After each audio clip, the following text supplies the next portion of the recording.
اتخيل ذاك اليوم دخل وياي ولد عود يفتهم بالحسابات وبيع وشراء الحسابات من ذولا جماعة النوادر، حلو الحكي. فدخل قلت له قيم لي حساب ايش قد يسوى. اول ما سأل قال لي عندك الانفور الثلجية؟ من قلت له اي موجودة عندي الانفور الثلجية.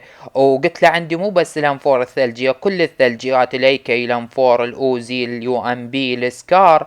هنا ايس من هاي الخطوة راح اتخذ خطوة اللي قدام. قال لي ايش كم مثك عندك؟ لما قلت له عندي 150 مثك كان يقول ها زين ايش كم سلاح يتطور اصلا عندك؟ قلت له عندي 50 سلاح يتطور. كان يقول ها حسابك بيه نوادر؟ قلت له لا الحساب ما بيه نوادر. كان شي يقول لي حسابك ما يسوى له 300 350 الف، بس لو بيه نوادر يسوى له 700 800. ايش هالعقلية يا صديقي؟ هساني اذا اجي هنا أنا انطيك بس الانفور السحلية كل مسج ارد ابيع لك اياها بيش تشتريها؟ صدق تحكي يعني؟ لا صدق يعني عقليتك بيها شي؟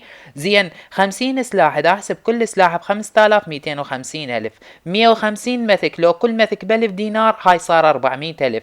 زين عندي 4 سيارات هم لو كل سيارة ب5000 420 الف. ما عدا الالقاب، ما عدا المنزل ايش قد المستوى مالته، ما عدا انه اني مبدع واو يعني اقدر اصمم مودات واو، وما عدا. صدق تحكي يعني لوين تريد توصل؟ شنو هالعقلية اللي وصلتوا لها؟ ومنو ضحك عليكم بالنوادر؟ بدلة معفنة مشتريها ب900 شدة يجي يقارن لك اياها ببدلة اكس لو بدلة ذهبية؟ كافي وبكيفك بعد.